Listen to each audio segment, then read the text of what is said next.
नमस्कार साथियों, स्वागत है आप सभी का श्री गोविंदम क्लासेज के ऑफिशियली ऐप के अंदर। दोस्तों, आज की इस क्लास में हम बात करने वाले हैं हमारा एग्री केमिस्ट्री का नया टॉपिक, या जिसको हम कह सकते हैं कि नया चैप्टर हम पढ़ने जा रहे हैं, जिसका नाम है, हम आज सेकेंड चैप्टर पढ़ रहे हैं जिसका नाम है मृदा जीवाश्म पदार्थ। ओके, जिसको हम मृदा जीवाश्म पदार्थ के भी कहते हैं, सॉइल ऑर्गेनिक मैटर्स कहते हैं। क्या होता है ये, कितने प्रकार से होता है, किस प्रकार से बनता है, क्या क्या चीजें होती हैं मृदा के अंदर, ये किस प्रकार से बनता है, इसके लाभ क्या होते हैं, हानियां क्या होती हैं, अगर है तो सारी चीजें हम इस चैप्टर के अंदर पढ़ने वाले हैं। ओके, दूसरी चीज मैं आपको इन्फॉर्म कर दूं कि एग्री केमिस्ट्री में अगर मैं बात करूं या फिर एग्रीकल्चर में जो भी सब्जेक्ट मैं पढ़ा रहा हूं, तो मेरा थोड़ा सा पढ़ाने का तरीका ये है बेटा, और जो आपके लिए हेल्पफुल है एक्चुअली वो ये है कि हमारी एग्रीकल्चर हो, चाहे केमिस्ट्री हो, चाहे बायोलॉजी हो, हर सब्जेक्ट में जो चैप्टर्स होते हैं वो एक दूसरे से रिलेटेड होते हैं, है ना। जैसे आप अगर नोट करोगे, फर्स्ट चैप्टर है, उसके बाद में सेकंड चैप्टर को हम लेते हैं, सेकंड चैप्टर को हम 11th चैप्टर के साथ में लेते हैं। अगर सेकंड पढ़ा रहा हूं मैं, तो इसके बाद में नेक्स्ट में कोशिश करूंगा 11th चैप्टर को पढ़ाऊं, क्योंकि वो 11th चैप्टर इसी का एक एडवांस रूप है। तो और अगर इसको मैंने बीच में स्किप कर दिया, सीधा थर्ड चैप्टर शुरू कर दिया है, क्योंकि थर्ड फोर्थ बेसिक है और फिर 5 6 7 ये 6 7 और 8 ये एक दूसरे से रिलेटेड है। तो कहने का मेरा मतलब यह है, तात्पर्य यह है बेटा कि जो चैप्टर एक दूसरे से रिलेटेबल होते हैं, जिनमें हमें लगता है कि यार ये चैप्टर बेसिक हैं, जो पहले बच्चों को पढ़ाना चाहिए, जो जिसके बारे में नॉलेज बच्चों को पहले होनी चाहिए, वो चैप्टर को हम पहले लेते हैं। हो सकता है वो सीक्वेंस में नहीं रहेगा, सेकंड चैप्टर हो सकता है, थर्ड हो सकता है। जैसे कि एग्री बायोलॉजी की मैं बात करूं तो फर्स्ट और सेकंड चैप्टर हमारे प्योर बायोलॉजी के हैं, जो आपके लिए हार्ड पड़ेंगे आपके हिसाब से, हमें कोई फर्क नहीं पड़ेगा। और थर्ड चैप्टर जो है इजी है, तो हम कोशिश करते हैं कि 3 4 5 चैप्टर जो एक दूसरे से रिलेटेड हैं, एक साथ आते हैं, इनको एक साथ पढ़ाएं।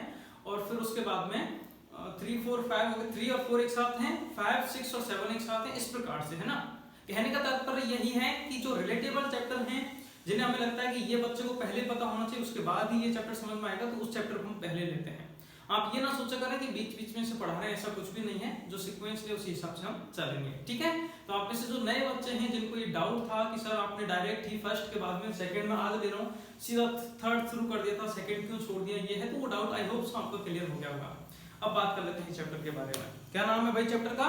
चैप्टर का नाम है बच्चों मृदा जीवाश्म पदार्थ। क्या होते हैं मृदा जीवाश्म पदार्थ, किस प्रकार से बनते हैं, किन के द्वारा बनते हैं? तो सबसे पहले इसकी परिभाषा की बात करेंगे। देखिए, मृदा के अंदर हमारी जो मृदा है, उसमें अगर हम बात करते हैं,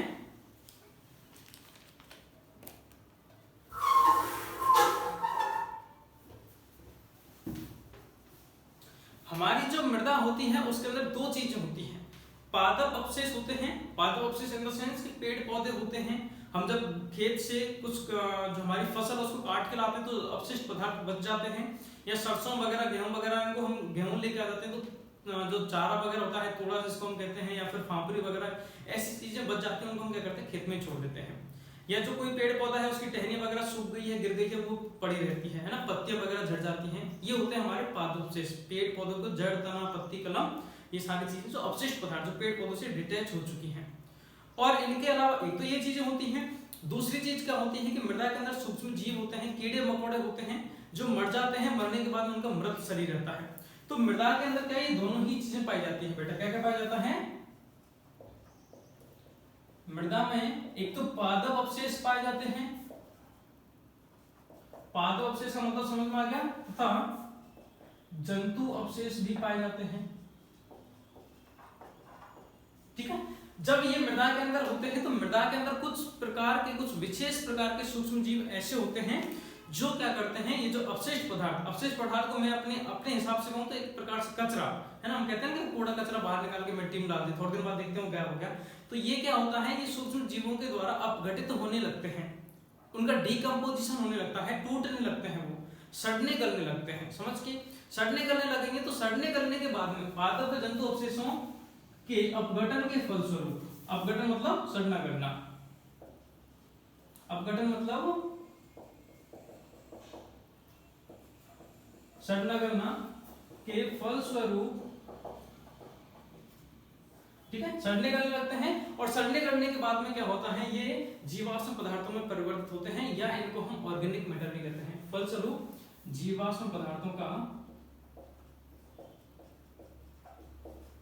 या कार्बनिक पदार्थों का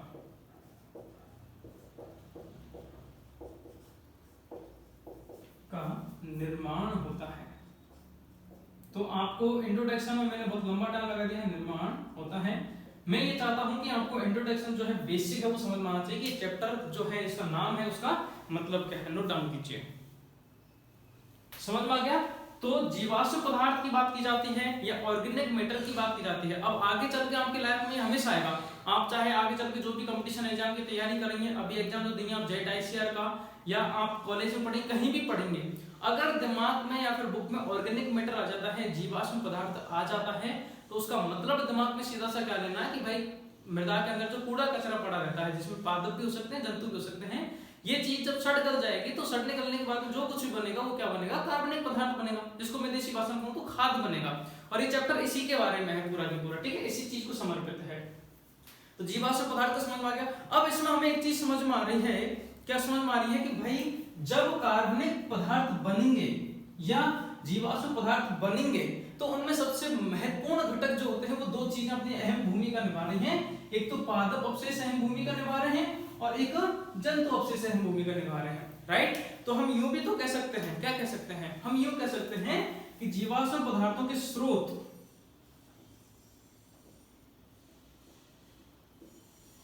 जीवाश्म पदार्थों के स्रोत जो होते हैं वो मुख्यतः कितने प्रकार के होते हैं, दो प्रकार के होते हैं बेटा। कितने प्रकार के होते हैं, दो प्रकार के होते हैं। कह सकते हैं कि नहीं कह सकते हैं, बिल्कुल कह सकते हैं। अब वो दो कौन कौन से होंगे, वो दो प्रकार के जो हमारे होंगे उसमें पहला प्रकार होगा हमारा पादप अवशेष और दूसरा प्रकार होगा हमारा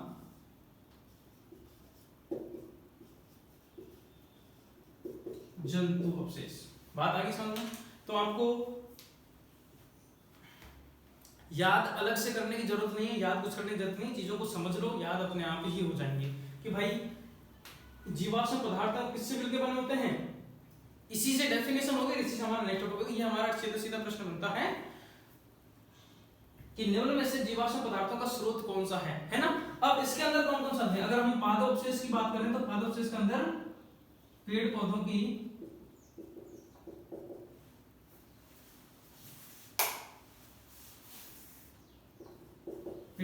की टहनियां,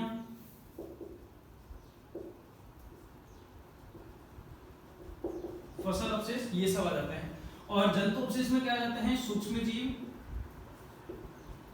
ठीक है, कीड़े मकोड़े,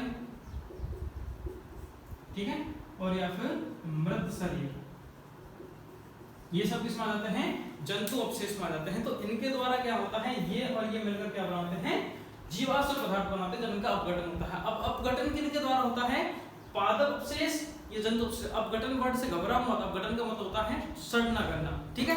अपघटन के द्वारा क्या बनेंगे, अपघटन के द्वारा खाद बनेंगे, कार्बनिक पदार्थ बनेंगे। तो इसको नोट डाउन कीजिए, फिर हम आगे बढ़ते हैं। तो कार्बनिक पदार्थों का स्रोत, ये हमारा टॉपिक है जहां से सीधा सीधा प्रश्न बनता है। तो स्रोत कितने होते हैं बेटा, दो प्रकार के स्रोत होते हैं, पादप अवशेष और जंतु अवशेष। पादप अवशेष में क्या आएगा, पेड़ पौधों की टहनियां, जड़, तना, कलम, ठीक है, या फिर फसल अवशेष वगैरह पादप अवशेष में आते हैं। जंतु अवशेष में क्या आ जाएगा, सूक्ष्म जीव, उनका मृत शरीर, कीड़े मकोड़े या फिर मृत शरीर, ये सारी चीजें इसमें आ जाती हैं, ठीक है। चलिए ये चीज समझ में आ गई। अब हम आगे बढ़ते हैं नेक्स्ट कि इनको हम क्या कहते हैं, जीवाश्म पदार्थ, कार्बनिक पदार्थ, या इनको हम मृदा, हाँ मृदा जीवाश्म पदार्थ ये कहते हैं। ये बन चुका है। अब नेक्स्ट बात आती है कि इनका संगठन क्या होता है, मतलब इनमें क्या क्या चीजें पाई जाती है। तो हेडिंग डालना जीवाश्म पदार्थों का संगठन, हेडिंग क्या डालने हैं, ये लिख दिया आपने। पहली हेडिंग थी हमारी, ये तो डेफिनेशन थी इस चैप्टर की, पहली हेडिंग थी जीवाश्म पदार्थों का स्रोत, सेकंड हेडिंग है जीवाश्म पदार्थों का संगठन, composition of all soil organic matters, मतलब इनमें क्या क्या चीजें पाई जाती हैं।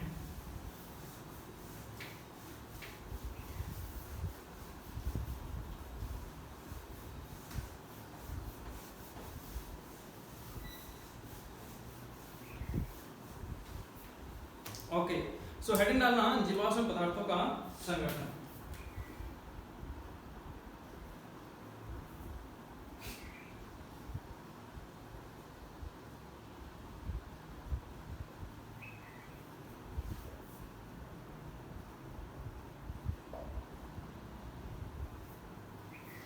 संगठन।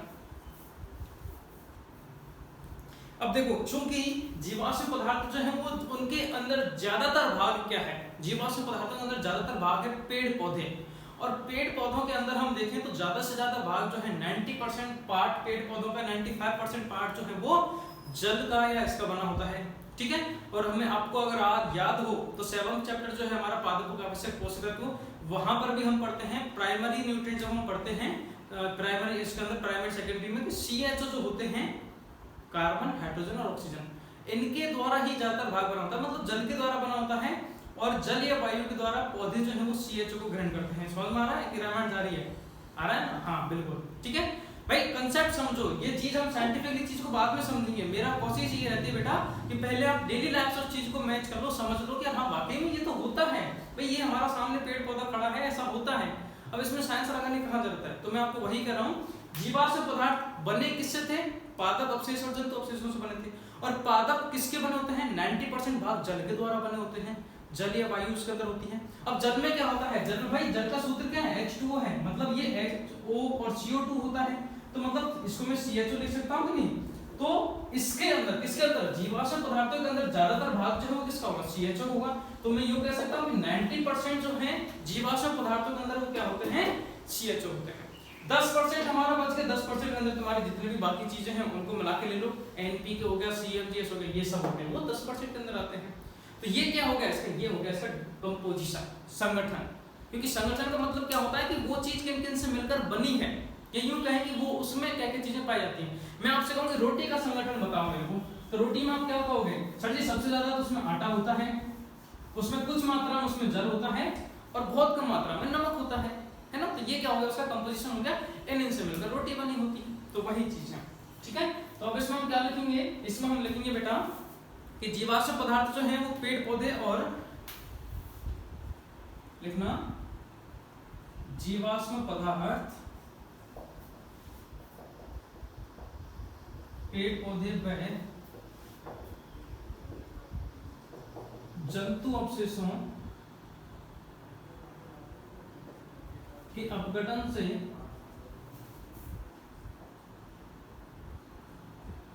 से बने जटिल पदार्थ होते हैं। समझ में आ गया।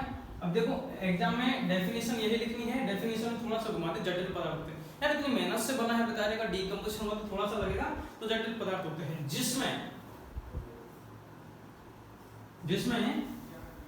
90, कैसे लिखते हैं 90% से अधिक CHO पाए जाते हैं, ठीक है, तथा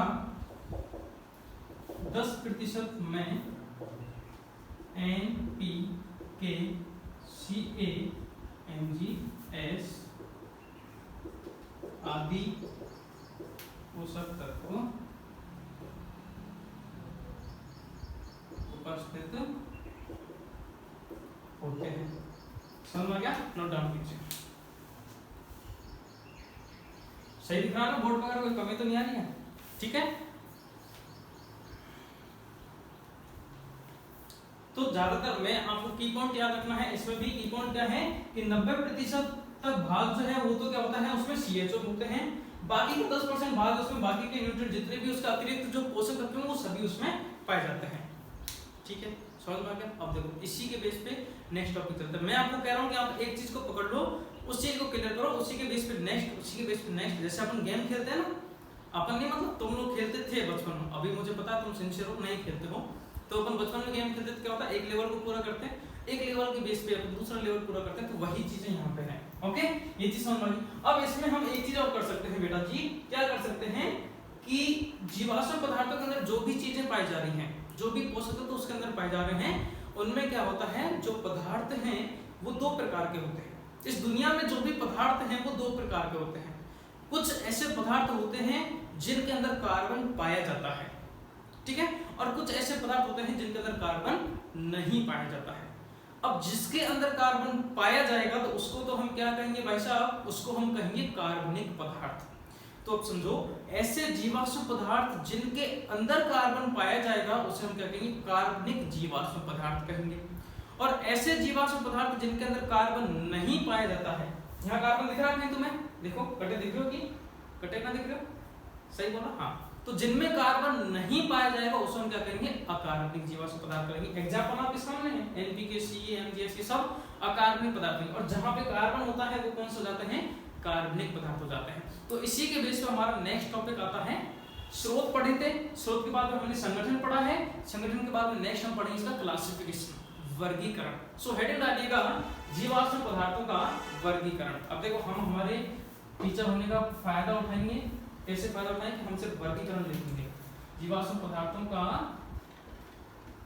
वर्गीकरण। जब मैं मैथ में था 11th या 12th क्लास में, पीसीएम से हूं मैं बेटा, है ना, एग्रीकल्चर में बाद में आए हम, तो मैथ में हमारी होता है कि पूरी इक्वेशन रहती है, यहाँ से बोर्ड बनना शुरू करते थे सर जी और यहाँ तक खत्म करते थे, यहाँ पे लिखते थे LSH बराबर HSS, है ना, ये बराबर ये सिद्ध हो चुका है। गणित में ऐसे क्वेश्चन आते हैं ना कि सिद्ध कीजिए ये सही है गलत है।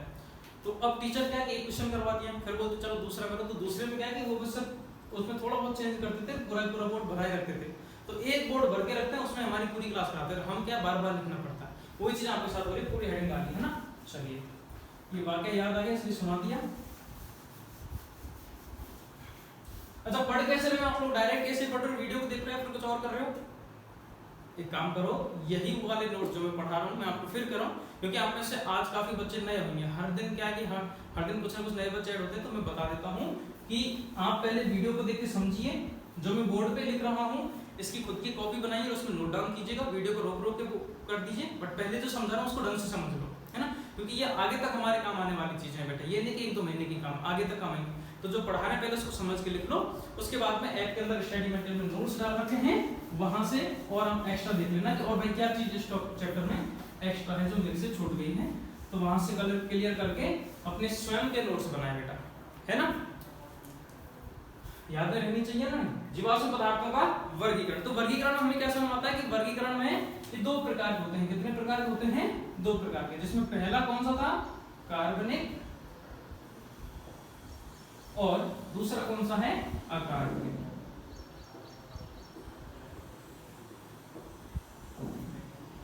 ठीक है, लिखिए कार्बनिक और अकार्बनिक।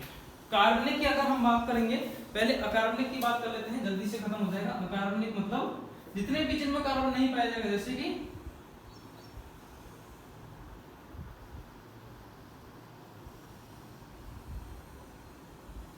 ये सारे, ठीक है। अब आ जाओ भाई कार्बनिक पर। तो कार्बनिक जो होते हैं ये अगेन 2 प्रकार के होते हैं,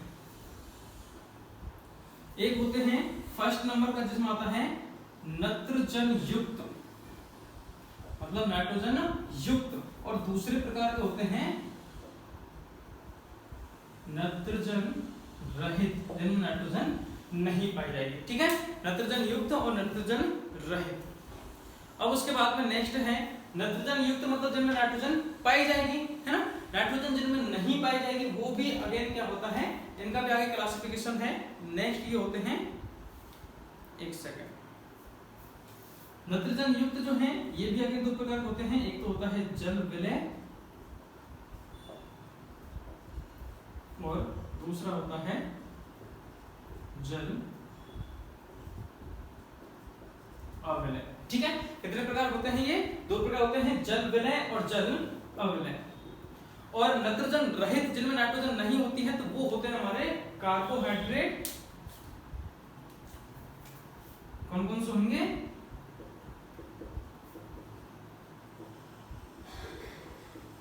कार्बोहाइड्रेट, सेकंड है बेटा ईथर, और थर्ड है लिग्निन।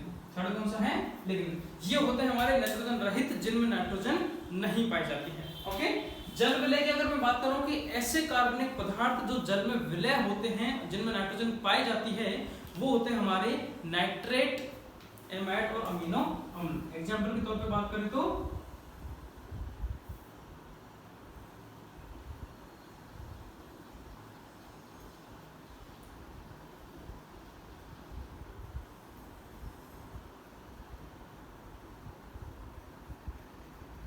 और जल में जो अविलय होते हैं वो होते हैं हमारे पेप्टाइड और प्रोटीन्स।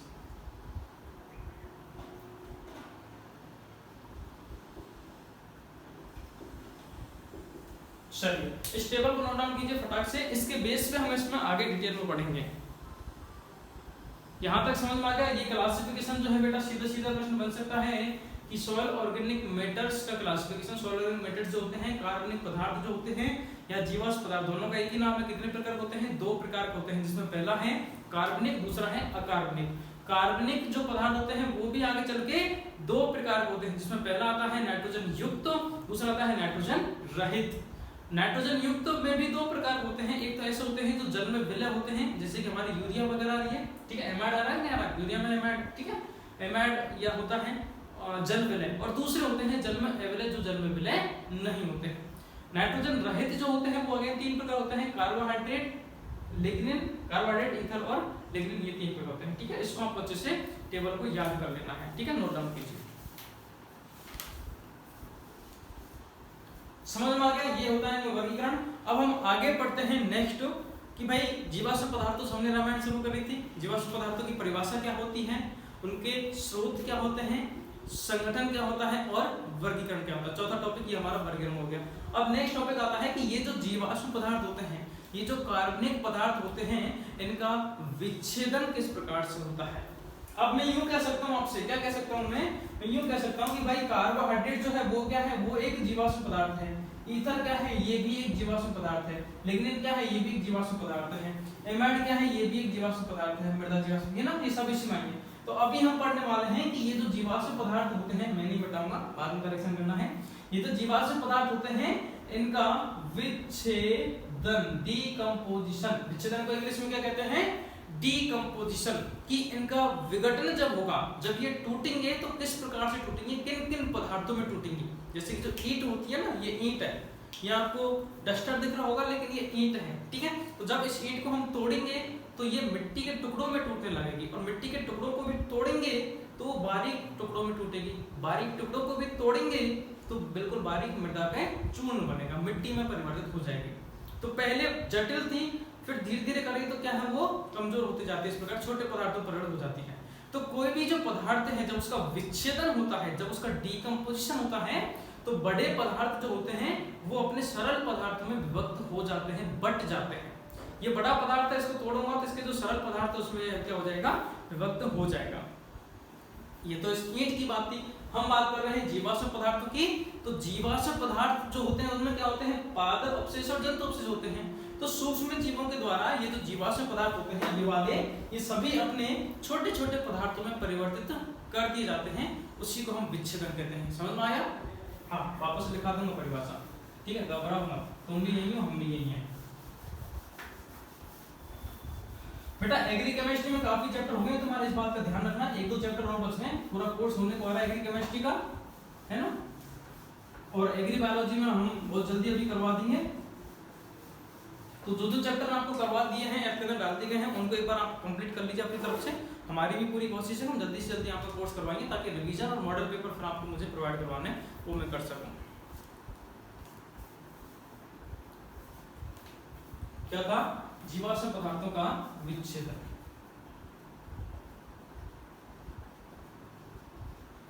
चलिए हेडिंग डालिए, आगे बढ़ते हैं। विच्छेदन का सीधा सा मतलब क्या होता है, मैंने आपको बता दिया कि ऐसी प्रक्रिया जिसमें मृदा में पाए जाने वाले जो जीवाश्म पदार्थ हैं, क्योंकि हम पढ़ क्या रहे हैं, जीवाश्म पदार्थों का विच्छेदन पढ़ रहे हैं, राइट। तो मृदा के अंदर जो जीवाश्म पदार्थ पाए जाते हैं, उनका सूक्ष्म जीवों के द्वारा उनको सरल पदार्थों में परिवर्तित कर दिया जाता है। जो जटिल पदार्थ होते हैं उनका सरल पदार्थों में परिवर्तित कर दिया जाता है, किसके द्वारा, सूक्ष्म जीवों के द्वारा। तो ये जो प्रक्रिया है कि जटिल पदार्थों को सरल पदार्थों में परिवर्तित कर दिया गया है, इसे हम क्या कहते हैं, इसे हम विच्छेदन कहते हैं। समझ में आ गई परिभाषा? चलो छापो, लिख लो फटाक से परिभाषा को, है ना, लिखना इसमें।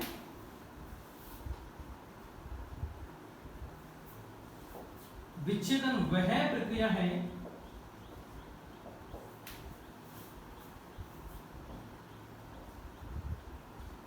जिसमें मृदा में पाए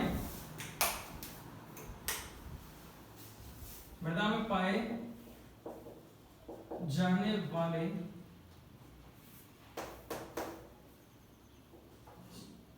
क्योंकि अभी हमने जब संगठन हुआ था हमने पढ़ा था कि जीवाश्म पदार्थ जो है वो एक जटिल पदार्थ होते हैं, याद आया? मैंने आपको वहां पे अंडरलाइन की थी, जटिल पदार्थों पर अंडरलाइन कर लेना। तो जीवाश्म पदार्थ जो होते हैं वो कैसे होते हैं? जटिल पदार्थ होते हैं। तो पाए जाने वाले जटिल जीवाश्म पदार्थों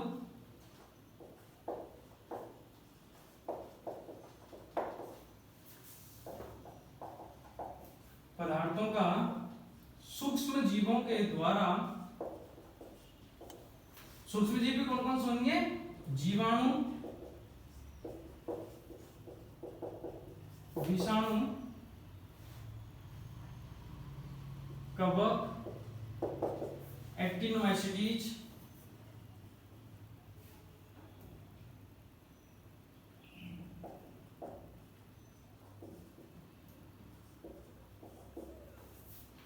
पदार्थों का सूक्ष्म जीवों द्वारा सरल पदार्थों में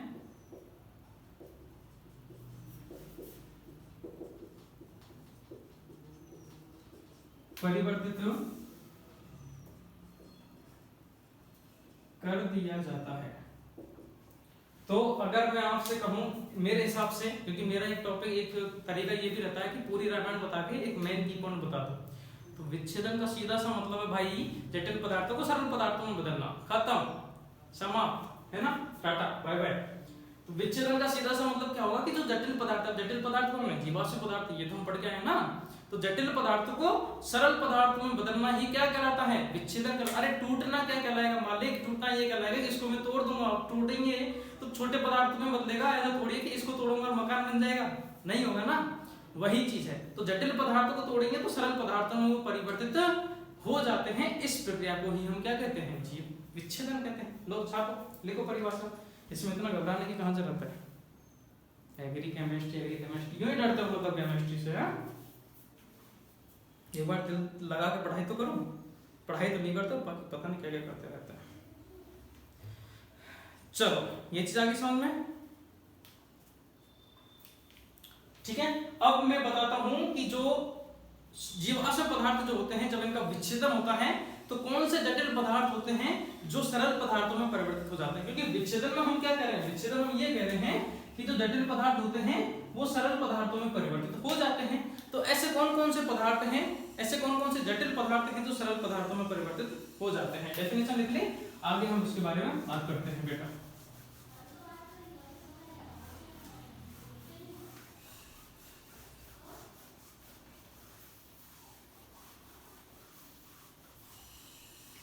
चलिए तो देखिए सबसे जटिल पदार्थ जो होते हैं वो होते हैं कार्बोहाइड्रेट। अच्छा उससे पहले मैं तुम्हें चलो पहले मैं एक बात बता देते हैं। सबसे पहले होते हैं कार्बोहाइड्रेट।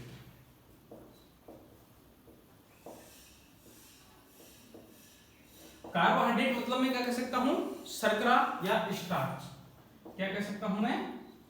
शर्करा या स्टार्च। इनका क्या होगा? डीकंपोजिशन होगा, विच्छेदन होगा। जब ये टूटने लगेंगे तो ये किसमें परिवर्तित होते हैं?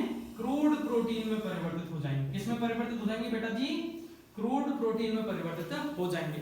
क्रूड प्रोटीन जो है उसका जब विच्छेदन होगा तो हेमीसेल्यूलोज बन जाएंगे। क्या बन जाएंगे? हेमीसेल्यूलोज। जब इसका विच्छेदन होगा तो सेल्यूलोज में परिवर्तित हो जाएंगे। किसमें परिवर्तित हो जाएंगे? सेल्यूलोज में। और जब सेल्यूलोज का भी विच्छेदन हम करेंगे तो लिग्निन में परिवर्तित हो जाएंगे। किसमें विच्छेदन हो जाएंगे? लिग्निन में विच्छेदन हो जाएंगे। नोट डाउन कीजिए इसको। समझ में आ गई रामायण? हाँ भाई कार्बोहाइड्रेट जो हैं इनको जब तोड़ेंगे तो क्रूड प्रोटीन में बदलेंगे। क्रूड प्रोटीन का विच्छेदन होगा तो हेमीसेल्यूलोज, और हेमीसेल्यूलोज सेल्यूलोज में, और सेल्यूलोज जो है वो लिग्निन में बदलेंगे। अब एक देसी भाषा में एक एग्जांपल देता हूं, उसे अपना समझ आ जाएगा तुम्हारे, है ना भाई। ये ईंट है जो तुम्हें डस्टर दिख रहा है ना, समझ रहे हो? अब इस ईंट को मैं अगर तोड़ूंगा, सबसे पहले तोड़ूंगा तो इसको तोड़ना, इसका विच्छेदन टफ मतलब कठिन रहेगा या आसान रहेगा? आप ही बताओ। इसको अगर मैं नहीं तोड़ूंगा, नहीं मैं ना ताकत बहुत है, ये मत मानना कि ताकत नहीं है, तोड़ूंगा नहीं, लेकिन नुकसान होगा 10 रुपए का। फीस तो पहले नहीं देता हूँ इतनी सी फीस में। तो अब इसको मैं तोड़ूंगा तो आसानी से टूट जाएगा 2 टुकड़ों में, है ना। 2 टुकड़ों को 4 टुकड़ों में तोड़ूंगा वो भी आसानी से टूट जाएंगे। लेकिन अगर इसका छोटा सा कोना होगा उसको तोड़ूंगा तो आसान रहेगा मुश्किल रहेगा? मुश्किल रहेगा। तो जो जितनी बड़ी चीज होती है उसको तोड़ना उतना ही आसान रहता है, लेकिन जो जितनी छोटी चीज होती है उसको तोड़ना ही उतना मुश्किल रहता है ना। तो जब सबसे जटिल पदार्थ थे जो कौन से हैं, कार्बोहाइड्रेट वगैरह हैं, तो इनका जो विच्छेदन है वो कैसा होता है, शीघ्र होता है। तो हम क्या लिख सकते हैं यहाँ पे कि ये जो है वो ऊपर से अगर हम आते हैं तो शीघ्र विच्छेदन होता है।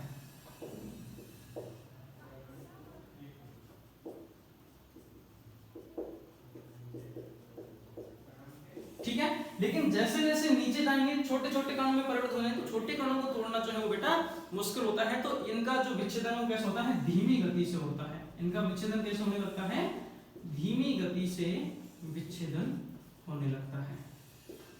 तो ये बात ध्यान रखना, जो ऊपर होते हैं, जो बड़े पदार्थ होते हैं, जो जटिल पदार्थ होते हैं, उनका विच्छेदन आसानी से हो जाता है, लेकिन जो छोटे पदार्थ होते हैं, सरल पदार्थ जो होते हैं, उनका विच्छेदन धीमी गति से होता है। ठीक है, ये टॉपिक भी हमारा क्लियर हो गया कि जीवाश्म पदार्थों का विच्छेदन किस प्रकार से होता है, परिभाषा क्या होती है, और ये चीज है, ये भी आप नोट डाउन कीजिए। अब उसके बाद में इन्हीं चीजों को हम डिटेल में पढ़ने वाले हैं, इसी टॉपिक को हम आगे बढ़े। अब ये टॉपिक खत्म नहीं हुआ है कि कार्बोहाइड्रेट क्या होता है, कार्बोहाइड्रेट का विच्छेदन किस प्रकार से होता है, ये हम पढ़ने वाले हैं। क्रूड प्रोटीन में होता है, फिर क्रूड प्रोटीन हेमीसेलुलोज में परिवर्तित होती है, फिर वो सेलुलोज में, फिर लिग्निन में, ये सारी चीजें हम पढ़ने वाले हैं। ठीक है, तो डिटेल में पढ़ने वाले हैं। तो आज की क्लास में बस इतना ही बेटा, क्योंकि नेक्स्ट क्लास का आपका टाइम हो चुका है, नेक्स्ट क्लास आपको मिलने वाली है जल्द ही। सो अभी आज इतना ही, कल से हम और आपको एक्स्ट्रा क्लास देने की कोशिश करेंगे। एग्री केमिस्ट्री में काफी चैप्टर्स आपके हो चुके हैं, मैं खुद आज देख रहा था ऐप के अंदर आपके बैच में, तो काफी चैप्टर हो गए हैं। अब आपके एक तो ये चैप्टर बच रहा है, इसी से रिलेटेड हमारा 11th चैप्टर है, वो चैप्टर बच रहा है, उसको हम इन दोनों को साथ में लेंगे। फिर आपके बायोटेक्नोलॉजी बच रही है, दैनिक जीवन रसायन, दूसरी रसायन, 2-3 चैप्टर और है, एग्री केमिस्ट्री हमारी खत्म होने वाली है। फिर आती है हमारे बायोलॉजी, वो सब तो जल्दी ही हम खत्म करेंगे, फिर हम मॉडल पेपर सॉल्व करेंगे। तो आपसे मेरी हमारी रिक्वेस्ट यही है कि जो ऐप के अंदर डाल रखी है, हमारी तरफ से हम काफी कोशिश कर रहे हैं जल्दी से जल्दी आपको चीजें हो, जल्दी से जल्दी आपको कोर्स हो, आप उनको पढ़िए और संडे टेस्ट को रिक्वेस्ट करके उसको रिप्लाई भी दीजिए, है ना। वरना एक बच्चे से फोन करूंगा मैं, अगर जिसने संडे टेस्ट नहीं दिया है, जिसने मुझे पेपर नहीं भेजे हैं, असाइनमेंट नहीं भेजे, तो बेटा जी है ना, चालाक मत बनो। संडे टेस्ट पेपर मैंने कहाँ पे डाला है, क्वेश्चन आता सर जी हमें मिला नहीं, अरे बेटा तुम्हें क्यों मिलेगा, टेस्ट पेपर नहीं मिलेगा, वीडियो तुरंत मिल जाएंगे तुम्हें। स्टडी मटेरियल में चाहो, केमिस्ट्री, एग्रीकल्चर, बायोलॉजी सब्जेक्ट के नीचे टेस्ट पेपर नाम से फोल्डर बना हुआ है, उस पर क्लिक करो। टेस्ट पेपर के फोल्डर पे क्लिक करोगे तो तीनों सब्जेक्ट आ जाएंगे, जिसमें भी एग्री केमिस्ट्री, एग्री बायोलॉजी में टेस्ट हो चुके हैं दूसरी तीसरी बार। तो जो भी सब्जेक्ट का टेस्ट है, जैसे एग्री केमिस्ट्री, तो एग्री केमिस्ट्री क्लिक करो, उसमें जो टेस्ट पेपर अपलोड कर रखा है पीडीएफ, उसको ओपन करो, उसमें 5-6 क्वेश्चन हैं, क्वेश्चंस के आंसर कॉपी में लिखो, उसके फोटो खींचो, और हमारा जो ऑफिस वाला नंबर है 7374962723, इस पे व्हाट्सएप करो। मैं अगले दिन तक आपको चेक करके वहीं पे उसी नंबर पे रिप्लाई कर दूंगा। थैंक यू सो मच, जय श्री कृष्ण। आप जुड़े रहे, दिल से आपको बहुत बहुत धन्यवाद। अपने दोस्तों को भी श्री गोविंदन क्लासेस के बारे में जरूर बताएं और उन्हें भी अपने साथ इस बैच में जोड़ें, ताकि उनकी भी अच्छी से पढ़ाई हो सके। Thank you.